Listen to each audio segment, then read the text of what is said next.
¿Ya no ve? Sí, sí, sí, y me pongo y empieza a efervecer. Sí, ya ve que has visto. Entonces, Y hace un poquito, hace a la piel, ¿cómo se podría decir? Sentir un picazón y luego ya se calma. entonces has visto, ¿no? O sea, todos creo que hemos visto, alguna vez hemos tenido alguna heridita, nos hemos puesto oxigenada y lo que ha pasado es que el agua oxigenada se ha descompuesto en agua más oxígeno y por eso es que hemos visto que hay burbujas, ¿no? Entonces, ¿cómo es que ha ocurrido esa reacción? Ha ocurrido por la catalasa. ¿Y cuál catalasa? ¿De qué catalasa estamos hablando?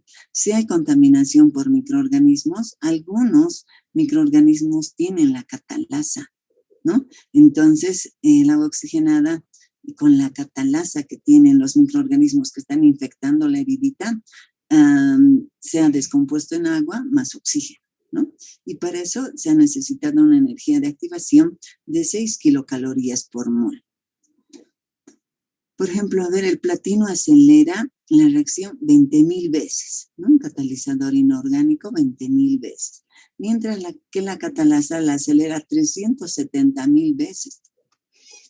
Imagínense, digamos, cómo acelera la reacción la enzima, ¿no?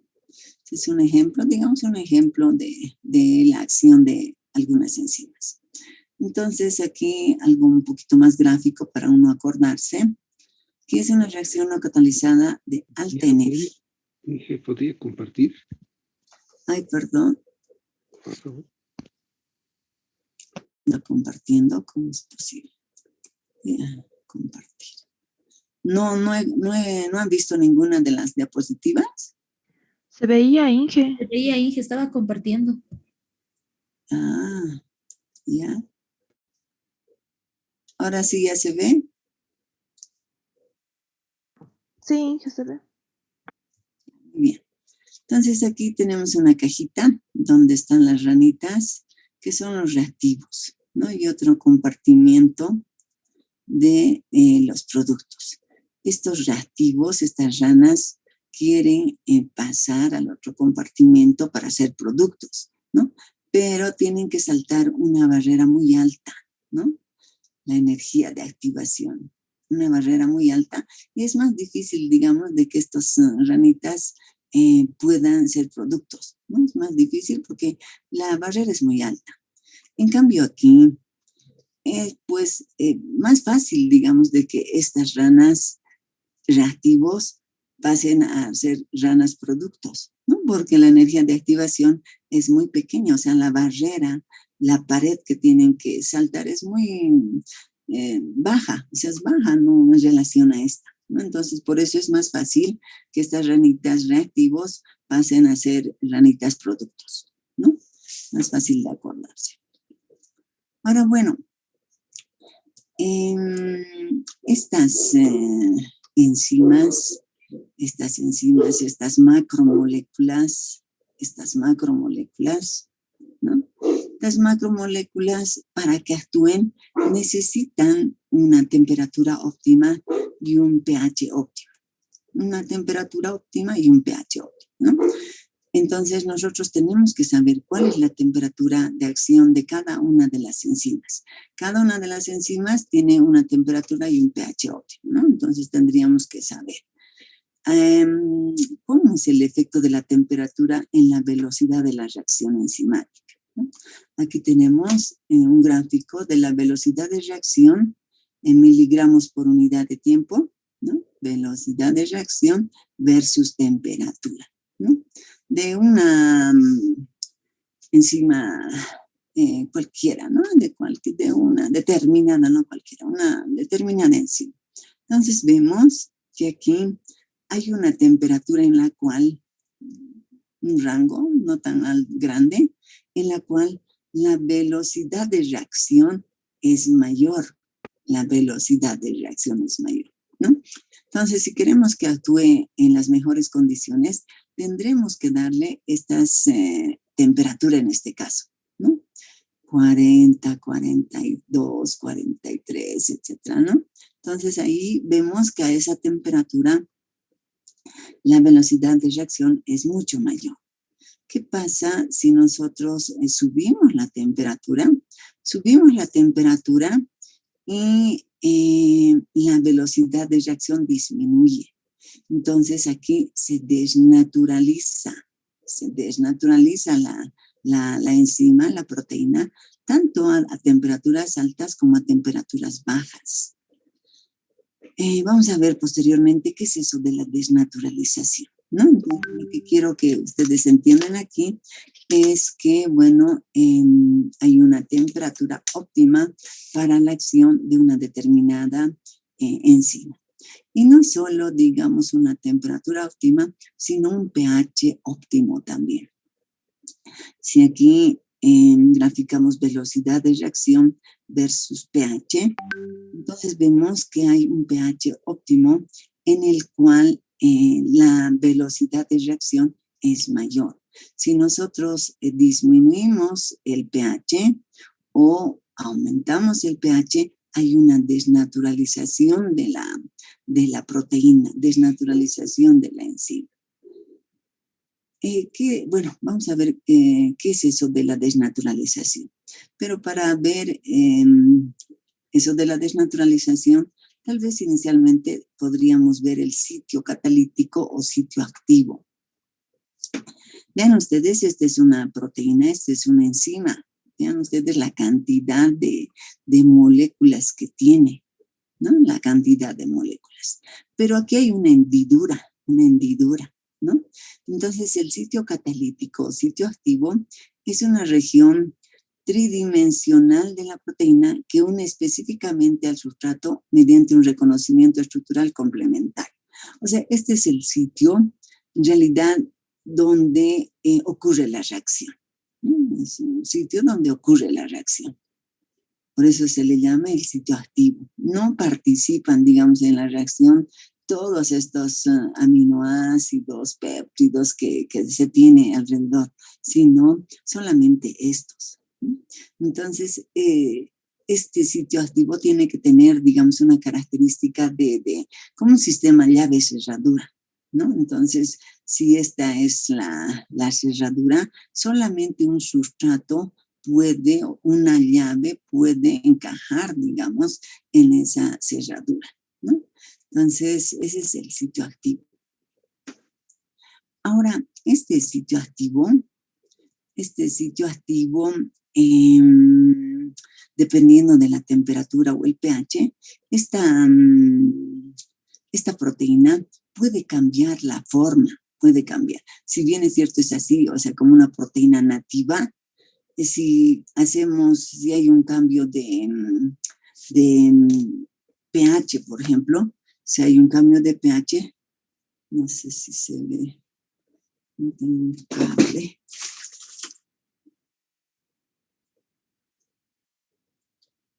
Bueno, no sé.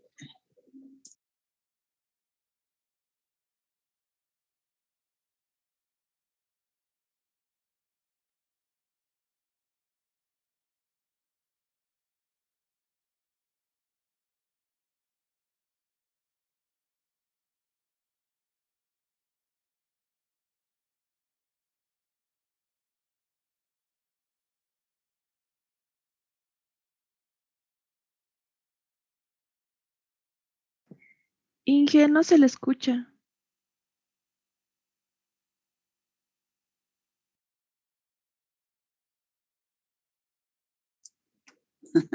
Lo he cerrado. Ya, ahora sí, ¿no? Entonces, imagínense esto que fuera una proteína, ¿no? Una proteína. Y este es el sitio activo. ¿No? Supongamos que este es el sitio activo. Si hay cambio de temperatura o cambio de pH, esta proteína se desnaturaliza, ¿no? O sea, no se están rompiendo los enlaces, solo que ha cambiado la forma, ¿no? Ha cambiado la forma. Y aquí, bueno, ya no tenemos el sitio activo. ya ha cambiado y se ha desnaturalizado la proteína, ¿no? Se ha desnaturalizado, o sea, ¿por qué se ha desnaturalizado? Porque ha cambiado la forma, ya no hay sitio activo. A eso se denomina la desnaturalización de la proteína, ¿ya? No sé si se ha entendido con este cable y... Ya, entonces a eso se llama la desnaturalización de la proteína, ¿no? A ver, de nuevo.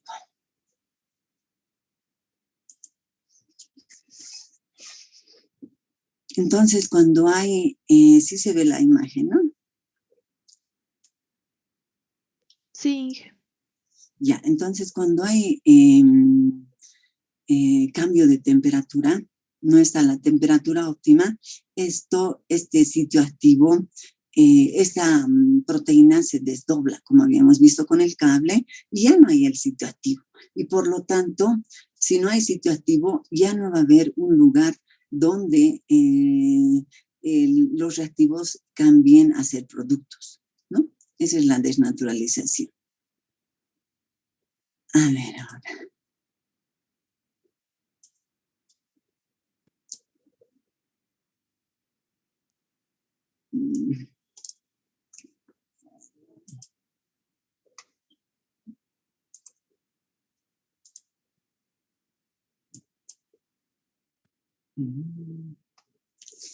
Bueno, aquí tenemos algunas ventajas de las enzimas frente a los catalizadores inorgánicos, ¿no? Una ventaja es la eficiencia.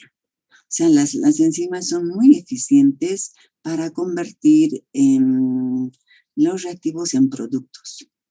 Las velocidades de reacción son más grandes, ¿no? Más altas. Las condiciones suaves de reacción, temperatura, pH, presión, por ejemplo, ¿no? A ver si nos damos un ejemplito. Yo quiero convertir la celulosa, ¿se acuerdan que la celulosa es un carbohidrato, es un polisacárido, unión de glucosas, enlaces beta 1,4, ¿no? Uniones de glucosas. Si yo quiero romper esos enlaces beta 1,4, digamos, utilizando métodos químicos, tendré que subir la temperatura a 260, 250 grados centígrados. El pH tiene que ser 1, ¿no? A ver, imagínense, tendría que tener algo, digamos, algún hidrolizador, ¿no? Especial para que yo pueda subir la temperatura a 250. Si se acuerdan del autoclave, por ejemplo, el autoclave trabaja a 121 grados, podemos llegar hasta 150, digamos, ¿no? Pero aquí, para romper ese enlace que les digo, se necesita temperaturas de 250 grados centígrados, o sea, temperatura muy alta, el pH bien ácido, pH 1. Entonces ahí las condiciones son muy, muy duras, digamos, para que ocurra esa reacción. En cambio, si utilizamos la celulasa, las condiciones son de temperaturas cercanas a la temperatura ambiental, o 30, 40 grados, digamos, ¿no? El pH 4, 5, ¿no? Entonces, las condiciones son suaves de la reacción.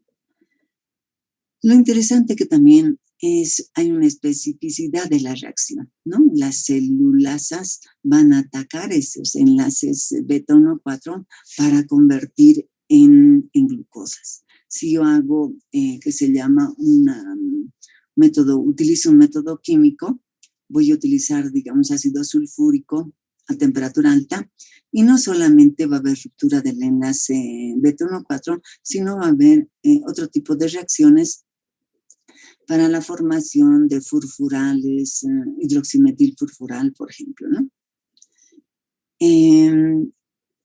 Otra ventaja es la capacidad de regulación,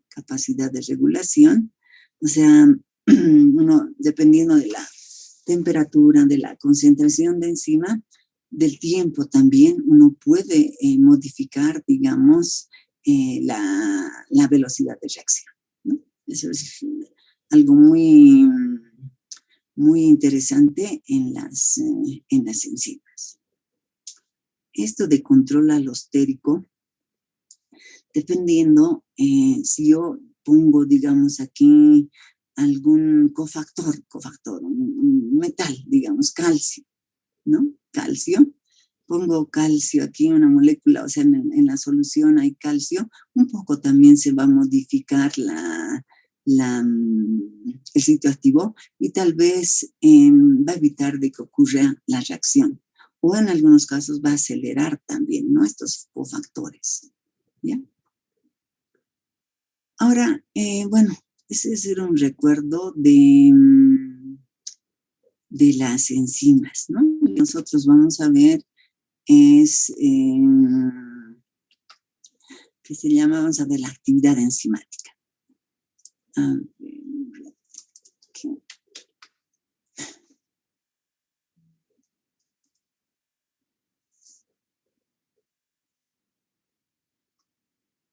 Tenía un videito.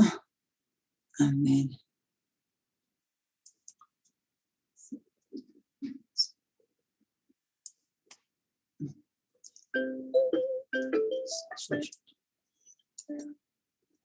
Las enzimas.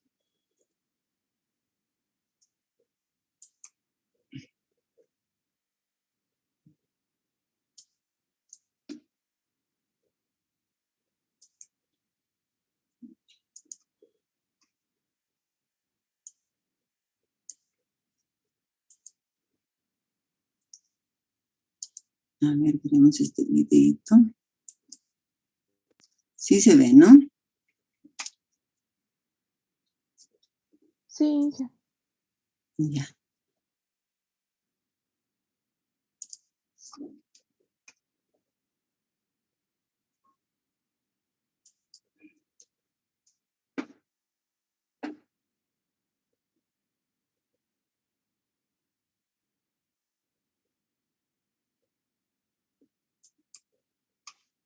Son moléculas de naturaleza proteica, constituyen un grupo altamente especializado que tienen la capacidad de acelerar las reacciones químicas dentro de las células.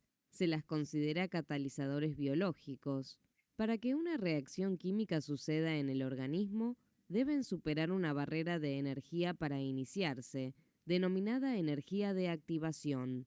Esta es la energía mínima que se requiere para que se produzca la reacción química. La acción catalizadora de las enzimas ocurre porque éstas disminuyen la energía de activación. Veamos cómo trabajan las enzimas. La estructura de la enzima presenta una región especial llamada sitio activo, al que se une el sustrato.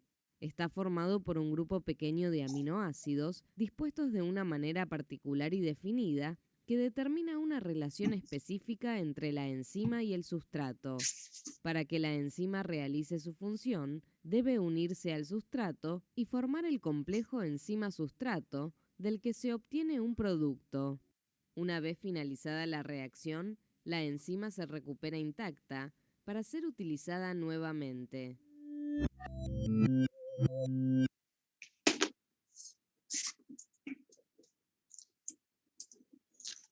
Entonces han visto cómo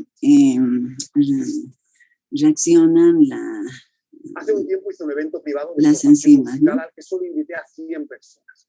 No dije nada en redes ni en industria. Y esto es lo que pasó. Ahora, ¿qué estará pasando aquí? Todos los sesos. Increíble. De verdad que para mí ha sido una revolución en mi cabeza. Ha sido una experiencia para mí.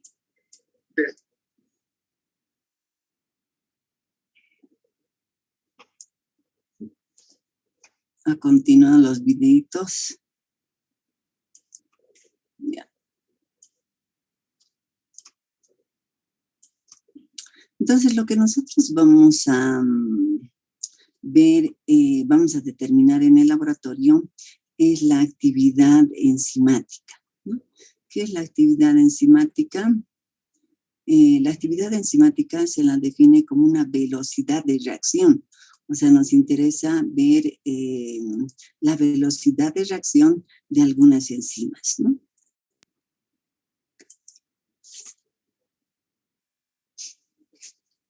En este caso particular, vamos a utilizar la enzima alfa-amilasa y vamos a ver la velocidad de reacción. Ya. Entonces, la actividad enzimática básicamente es la velocidad de reacción, ¿no? Velocidad y actividad enzimática son términos dados para describir la cantidad de sustrato desaparecido o producto formado por unidad de tiempo durante una reacción catalizada por una enzima. Si yo quiero ver la velocidad de reacción, la forma de ver la velocidad de reacción es viendo cómo desaparecen los reactivos, los sustratos en función del tiempo, o cómo aparecen los productos en función del tiempo, ¿no? Entonces, siempre para ver velocidad tengo que ver consumo de sustrato o formación de productos, ¿no? Y tenemos las unidades de la actividad enzimática, de la velocidad. Pueden ser moles por hora, micromoles por hora, nanomoles por minuto, gramos por segundo, miligramos, microgramos por segundo, ¿no? Entonces serían unidades de gramos, moles, miligramos por unidad de tiempo. Pero hay una unidad internacional para indicar la velocidad. La unidad internacional es micromoles de producto formados por minuto. Esa es, digamos, la unidad internacional. Y en el sistema internacional de unidades se utiliza el catal.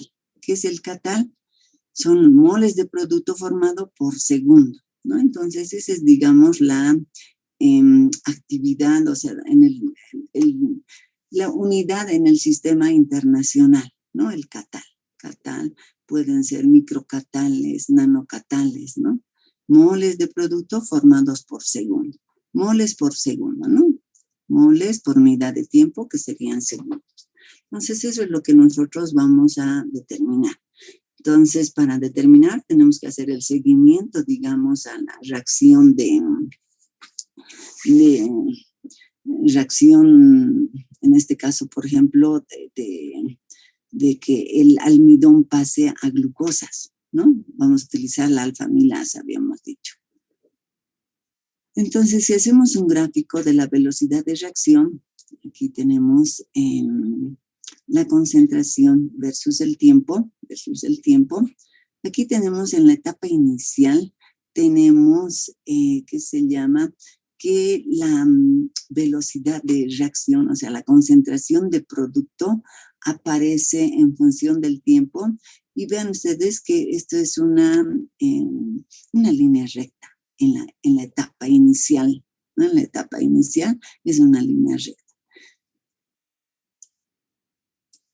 Entonces decíamos que la actividad enzimática es la medida de una enzima, o sea, la velocidad de una enzima, y se requiere determinar el consumo de sustrato o la aparición de un producto de la reacción en función del tiempo, ¿no?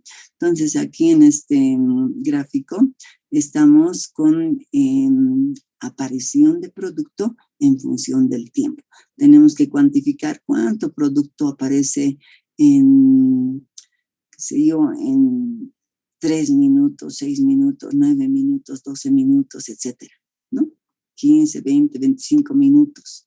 Y según la teoría, esto tiene que ser lineal, tiene que ser una línea recta.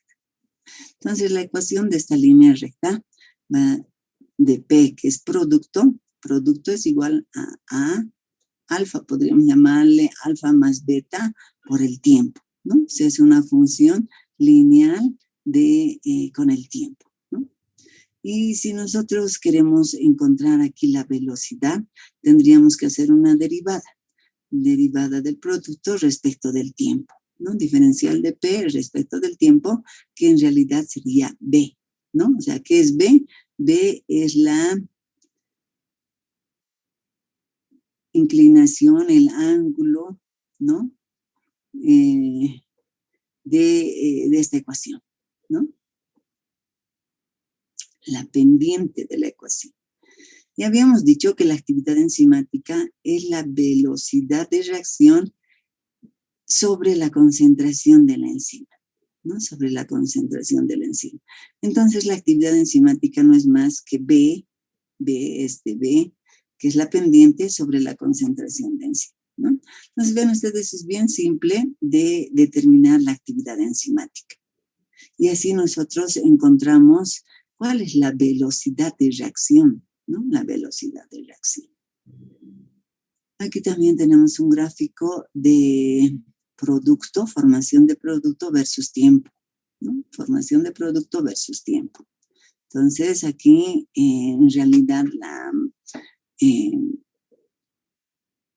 la línea, la función que describe esto es de esta forma, ¿no? De esta forma. Hay un solo lugar, digamos, hay un solo tiempo, hasta un determinado tiempo, esto es lineal, el comportamiento es lineal. Pero después pasa el tiempo y más bien se vuelve estacionario, ¿no? Estacionario. Entonces hay un tiempo en el cual la velocidad de formación de producto es lineal. Y eso va también a ser función de la concentración de sustrato, la concentración de reactivos que hay. Entonces habíamos dicho que la velocidad podemos describirla como desaparición del sustrato versus tiempo. Es el signo menos porque es desaparición, ¿no? Este sería negativo, negativo con negativo es positivo. Desaparición del sustrato versus el tiempo o aparición del producto versus el tiempo. Y bueno, si vemos un poquito la acción de la alfa-amilasa. Alejandra Vilela, tú vas a trabajar con alfa-amilasa, ¿no? Sí, pero el problema de no conseguirlo creo que va a ser amilasa salival nomás. Ya, puedes también, habíamos dicho que podrías trabajar con amilasa de las maltas. Sí, fui a averiguar, pero la cantidad mínima de compra es muy grande. Entonces, como le dije, parece que como última opción voy a usar la amilasa salival. Ya, también les he pasado una dirección de productos de insumos cerveceros.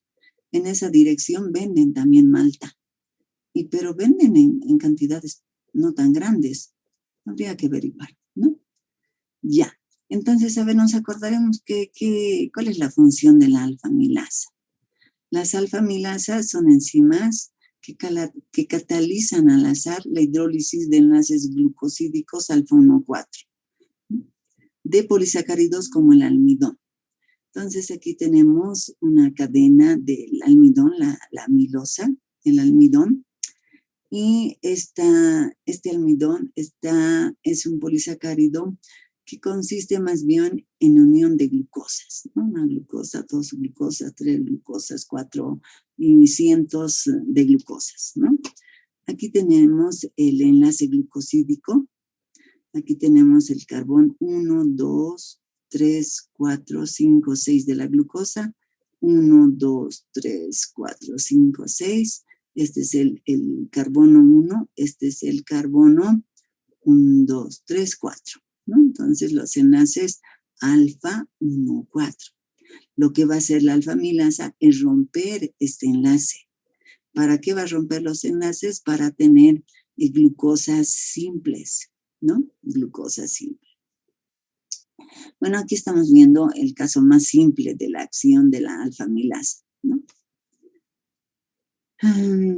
No solamente va a producir, digamos, glucosas, sino dependiendo si rompe aquí, quedan dos glucosas, serían las maltosas, ¿no? Oligosacáridos de diferentes tamaños y cadenas más o menos ramificadas, llamadas dextrinas límites. azúcares, ¿no? Entonces, en el mejor de los casos vamos a llegar a glucosas. También va a haber ruptura de este enlace después de 2 glucosas, de 3 glucosas, de 4 glucosas, ¿no? Entonces vamos a obtener glucosas maltosas, maltotriosas, por ejemplo, ¿no? Maltotetrosas. Y a estas les llamamos dextrinas límite, ¿no? Entonces, esa es la acción de la alfa-amilasa. En la industria, ¿para qué nos interesará? Por ejemplo, en la elaboración de cerveza, nosotros partimos de la materia prima que es la malta. La malta es la cebada germinada, ¿no? Y en la malta se tienen almidones, y lo que queremos con estas enzimas es romper estas uniones para tener glucosas, maltosas, que van a servir como alimento, digamos, a las levaduras para la producción de alcohol, ¿no? O sea, en la elaboración de cerveza utilizamos las levaduras, ¿no? Y lo que hacen realmente las levaduras es, a partir de estas monosacáridos, disacáridos, y convertir en alcohol, ¿no? Ese es, digamos, el uso en la industria. Otro uso es, convertir, digamos, los almidones en glucosas, jarabes de glucosas, ¿no? Que tienen ya mayor poder edulcorante que un almidón. Bueno, esa es la acción de la alfa-amilasa. Ahora, bueno, estas alfa-amilasas las podemos obtener, ya habíamos comentado un poquito, de la saliva. La saliva tiene, en nuestra saliva tenemos alfa-amilasa salival, ¿no? Amilasas salivales. Hay también amilasas pancreáticas, o sea, en el páncreas también encontramos alfa-amilasas, ¿no? Pero también podemos encontrar, digamos, ya como se utiliza en la industria,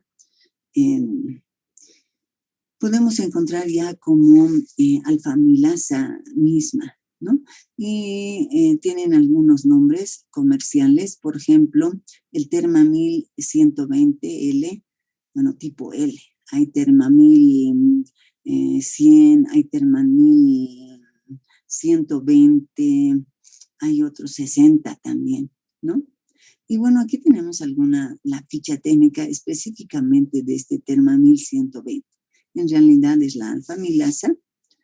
Y bueno, en la ficha técnica nos indican algunas características, ¿no? Por ejemplo, clase de enzima alfa-amilasa. Actividad declarada 120 KNU por gramo. Ven ustedes, aquí hay una forma de medir la actividad, pero antes se utilizaba esto, ¿no? KNU, TAG, AMG, así cada enzima tenía sus unidades. Pero justamente por esto, para que uno diría que es pues KNU, T por G, entonces ya está normalizada y nos tienen que dar la actividad en catales, ¿no? Para que sepamos cuántos moles de producto forman por segundo, ¿no? El color café claro u oscuro, ¿no? El color puede variar dependiendo del batch, o sea, de dónde se obtiene, ¿no? O sea, generalmente se obtiene de microorganismos, ¿no? Aquí, por ejemplo, el Bacillus licheniformis. Dependiendo del batch donde se ha producido esta enzimita, el color puede variar entre café claro a café oscuro, ¿no? La intensidad de color no es una indicación de la actividad enzimática. La presentación es líquida, ¿no? La densidad 1.6, la viscosidad de 1 a 25 centipoises, estabilizador, metionina, cloruro de sodio, sucrosa. El producto de donde se ha obtenido, o sea, el microorganismo de donde se ha obtenido es el Bacillus licheniformis, ¿no? En este caso, este Thermamil se ha obtenido de este Bacillus, pero también hay alfamilasas que se obtiene de hongos, ¿no? Entonces nosotros tenemos que ver cuál es, digamos, de dónde se obtiene, porque si se obtiene de Bacillus, las condiciones de temperatura, principalmente de temperatura, cambian, ¿no? Generalmente cuando se obtiene de Bacillus, de bacterias, la temperatura óptima es mayor. Si se obtiene de hongos, la temperatura óptima es menor, ¿no? Entonces no solamente uno dice, bueno, alfamilasa, y esta es la única alfamilasa, no. ¿No? Hay diferentes alfamilasas dependiendo de dónde provienen. Ya, aquí está el pH, ¿no? El pH de 5,5 a 7. Ese es el rango de pH. Bueno, está la densidad, bueno, los coliformes, coliformes 30 enteropatógenos E. coli no detectado, salmonela no detectado, ¿no? ¿Y por qué ponen esto? Porque como proviene de algunas bacterias, tal vez pueda haber una contaminación. Y como es líquido, puede haber alguna contaminación, ¿no? También hay presentaciones sólidas de alfamilasa, hay presentaciones sólidas. Estas presentaciones, por ejemplo, si es líquida, se tiene que almacenar, se tiene que guardar en refrigeraciones de Thermamil, en refrigeración a 4 grados centígrados. En cambio, la presentación sólida se puede guardar más tiempo y a temperatura ambiente, ¿no? Entonces, ya les digo, no, uno dice alfamilasa, no es una sola, ¿no? Hay diferentes dependiendo de dónde proviene, si es líquida, si es sólida, ¿no? Entonces hay que tener la ficha técnica. Generalmente estas enzimas, hay una empresa, el Novozymes, ¿no? Que produce las enzimas, ¿no? Y vende las enzimas. Entonces, si ustedes van a utilizar enzimas en alguna empresa donde estén trabajando, tienen que tener la ficha técnica, ¿ya? Hay la ficha técnica en el internet y si no hay de alguna enzima muy específica, ustedes la tienen que pedir del proveedor. Tienen que darme la ficha técnica para ver las características, que se requiere, temperaturas, pHs. Aquí la verdad, esta ficha técnica no está completa. Creo que no he puesto la segunda parte. En la segunda parte también indica la temperatura, y también indica qué otros, ¿qué se llama? Cofactores, qué otros compuestos ayudan a que la enzima tenga mayor actividad. Por ejemplo, la alfamilasa requiere para que funcione mejor calcio, ¿no? Calcio. Entonces, en otra parte de la ficha técnica debe indicar ¿qué se llama? El requerimiento de calcio.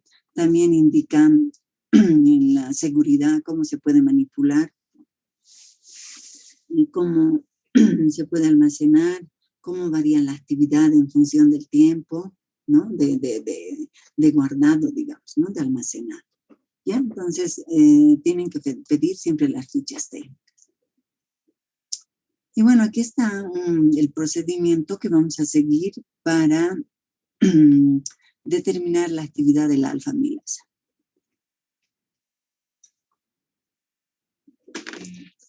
Habíamos dicho que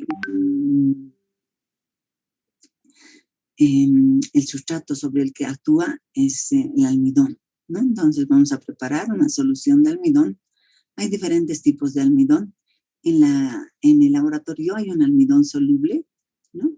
Vamos a preparar en una concentración generalmente de 10 gramos por litro. También se puede preparar de 7, ¿no? Dependiendo de las personas, podemos preparar esta solución de almidón y siempre vamos a colocar en tampón, ¿no? En tampón, en este caso pH 6,5, ¿no? Ahora, ¿qué es esto? ¿Por qué en tampón? Porque, bueno, inicialmente el pH óptimo de acción de la alfa-amilasa del Termamil que vamos a utilizar es 6.5, ¿no? Ese es el pH óptimo.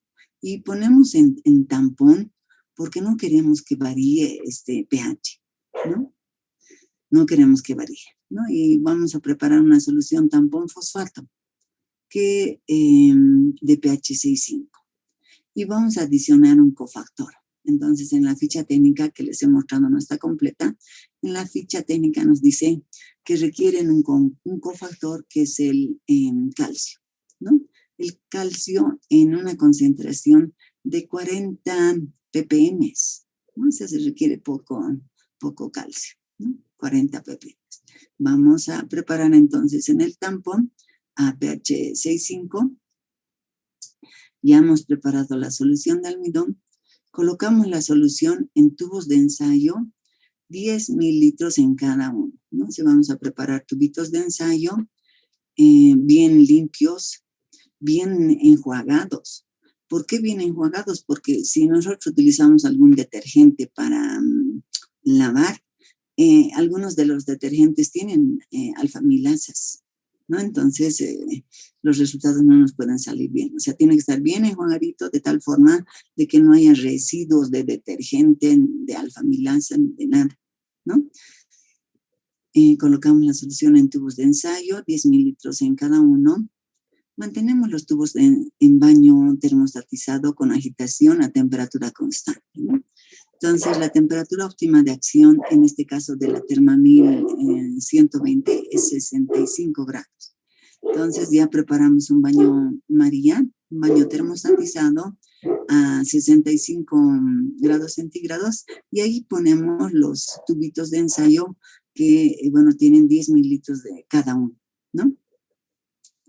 Ahora lo que vamos a hacer es adicionar en cada uno de los tubitos de ensayo 0,2 mililitros de solución diluida 1 en 100 de enzima en cada tubo. Entonces, inicialmente preparamos la enzima, bueno, la alfa-amilasa, la colocamos en tampón, también en tampón. Hacemos una dilución 1 en 100, 1 en 100.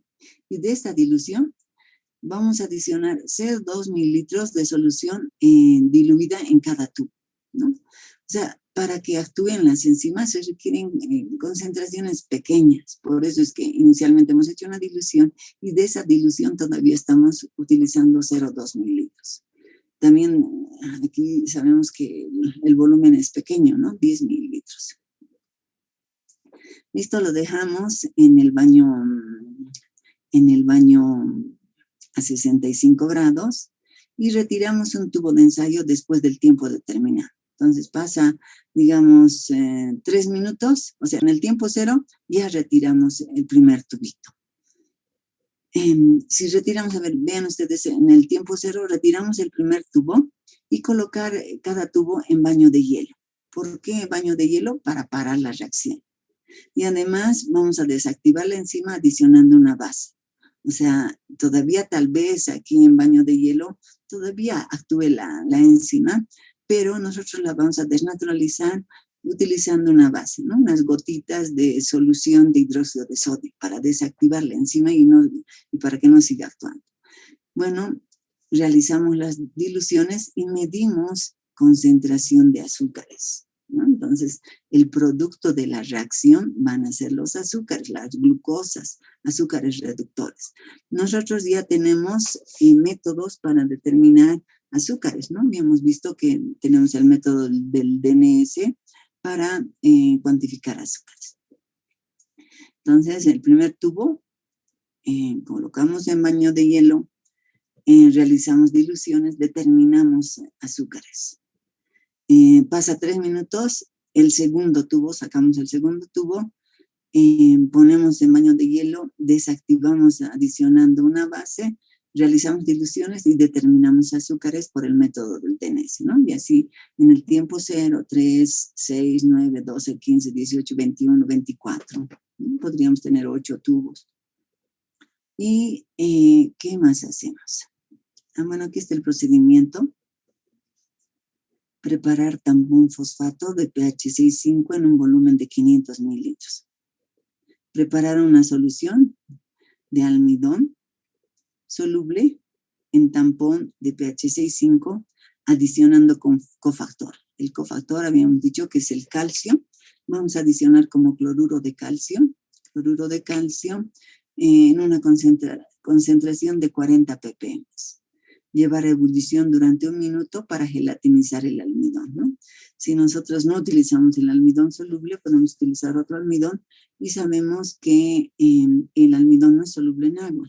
Entonces vamos a calentar la solución, la suspensión de almidón y después vamos a gelatinizar el almidón, ¿no?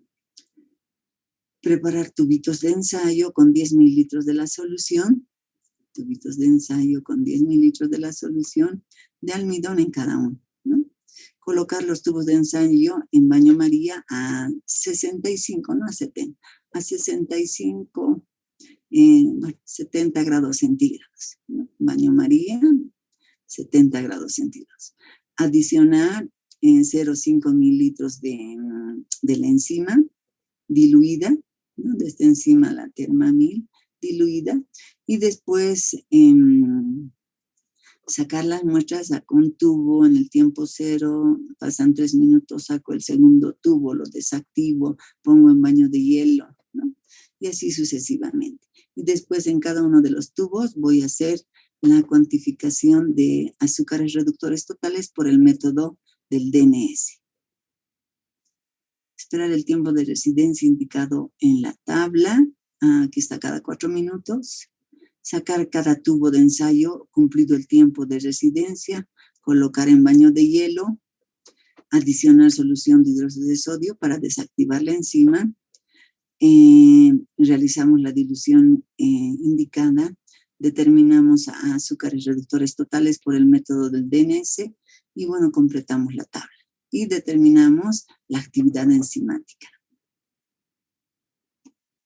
¿Ya? Y aquí dice también determinar el tiempo necesario del gráfico a azúcares reductores totales versus tiempo donde el comportamiento es lineal. Habíamos dicho que no en todo el tiempo el comportamiento va a ser lineal. Va a ser lineal al inicio, pero después de un tiempo, no sé, de 25, no sé de cuántos minutos, ya va a tender a una, ¿qué se llama? A una asíntota, ¿no? Vamos a llegar a un estado estacionario, digamos. Ahora antes decía completar la tabla. Entonces, tiempo de residencia en minuto 0.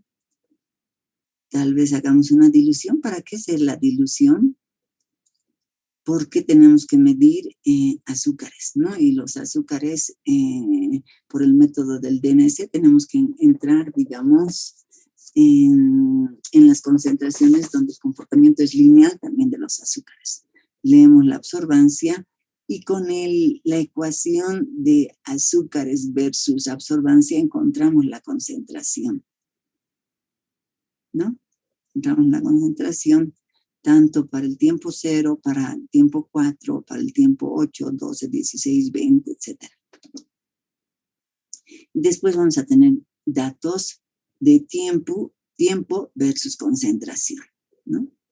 Concentración en ordenadas, tiempo en abscisas. Esto. Concentración de azúcares versus tiempo, ¿no? Bueno, aquí yo hice para 70.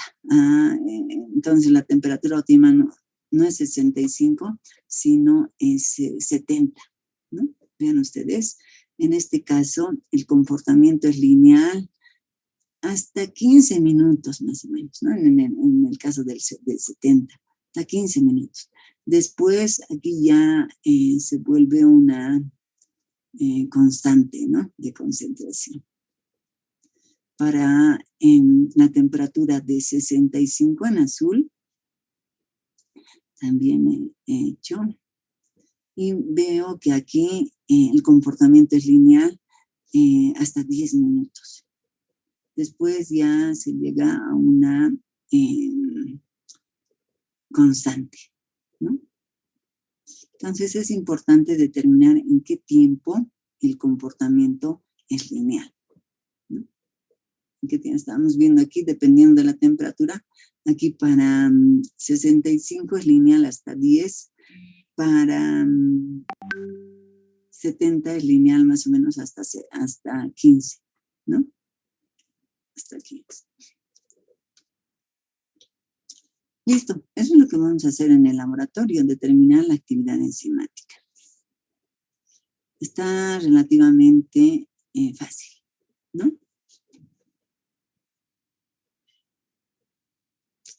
Bueno, también hay simuladores. No, bueno, no sé, antes tal vez. ¿Han entendido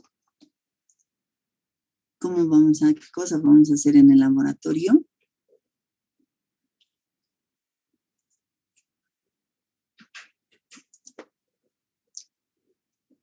¿Han entendido qué vamos a hacer en el laboratorio, muchachos?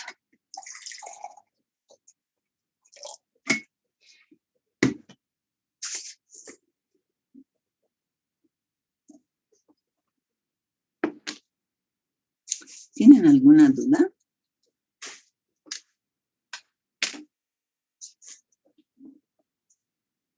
Alejandra, ¿tienes alguna duda? No, Inge, todo me ha quedado claro. Muy bien. Misael. ¿En qué parte estás dudando, Misael?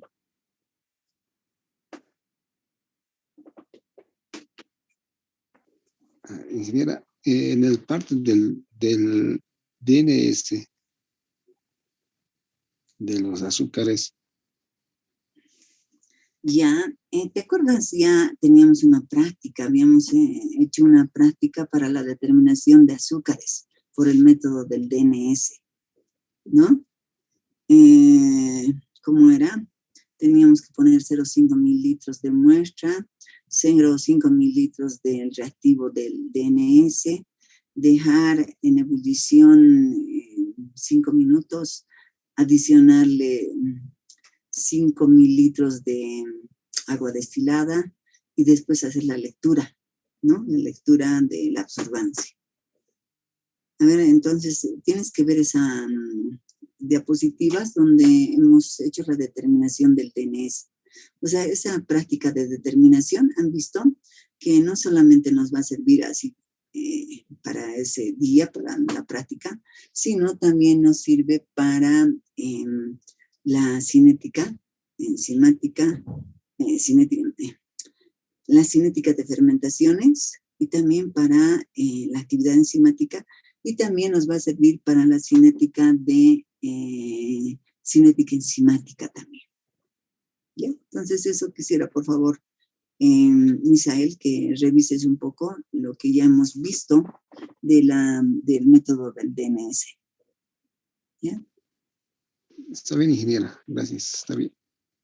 Ya. Ivonne, ¿tienes alguna pregunta?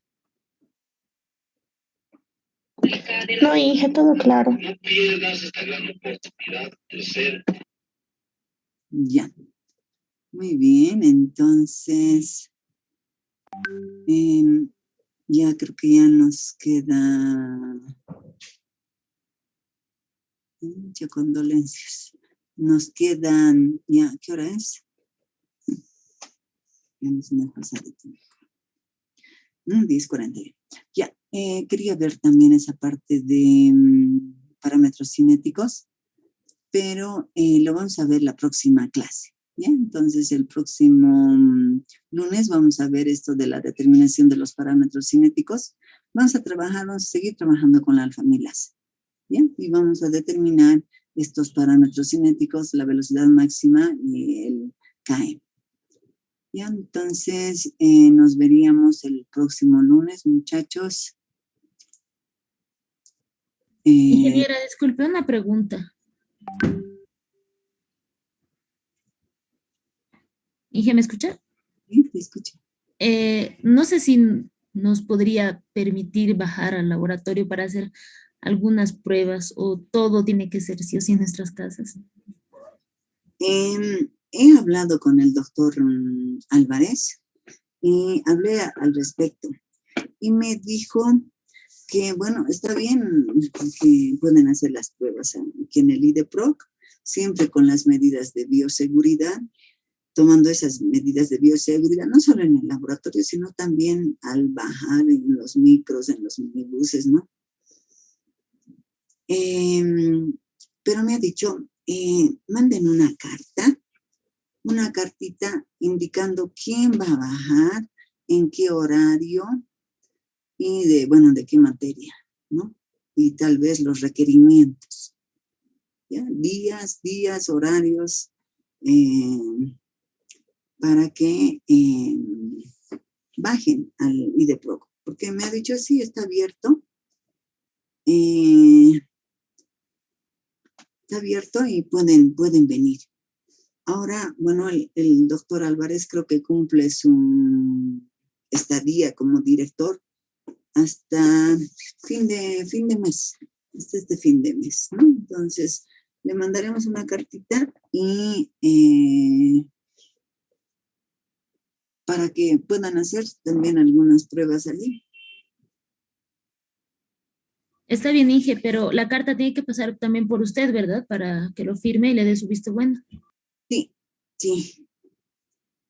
Por favor, entonces, pónganse de acuerdo internamente, digamos, quiénes van a bajar, qué días, ¿no? Para que le mandemos una carta, porque alguna vez, bueno, han mandado carta un grupo, otra carta, otro grupo, y el doctor médico se ha enojado y ha dicho, ¿por qué no me mandan una carta y donde ahí esté quiénes, qué días, horarios, ¿no? Eso, por favor. Entonces, organícense entre todos, para enviarle una sola carta, y ya con la carta yo tengo que dar también el visto bueno y puedan ir al laboratorio. ¿Ya? Está bien, gracias, Inge. Listo, muchachos. Inge, mi grupo ya le ha enviado una carta para que le pueda dar el visto bueno. No sé si lo puede revisar y ya si usted le da el visto bueno, yo con mis compañeras vamos a coordinar. Me imagino que entre todos los grupos los que queramos ir al IDEPROC. Ya, Michelle. Ya. Pasa que, bueno, a veces no reviso. Microbiología me mandan cada uno me pregunta muchas cosas. Y ya pues tengo aquí mensajes, así cualquier cantidad, y a veces ya les dije, no voy a contestar vía WhatsApp, porque todos me preguntan, ¿y cuándo va a ser el examen? Así que ya en las clases decimos cuándo va a ser el examen. Pero, a ver, voy a revisar tu...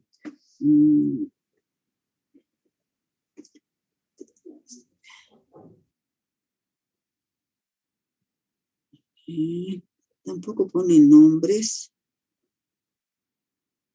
Ah, no, este es de la secretaria del IDEPROC. La carta la podemos enviar al grupo para que la encuentre más fácilmente. Voy a revisar bien la carta y te contesto, Michelle. Está bien, Inge. Ya. Listo, muchachos. Entonces nos vemos la próxima semana. No he tomado asistencia. Hoy día es 17. Diana Carolina. Diana Careaga.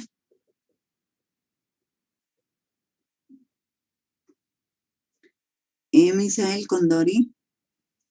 Inge, ¿me escucha? Dije presente. No te he escuchado. Te he visto nomás, pero no estabas, parecía. Ya. No, está Inge, presente, ingeniera. Muy bien. Michelle, si estás. Presente. Ivonne Ferreira. presente, Inge. Mauricio Ferrufino.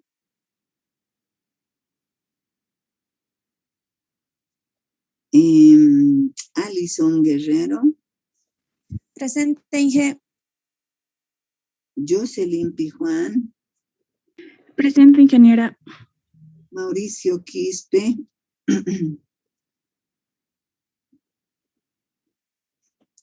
Mauricio Diego Quispe Merlo.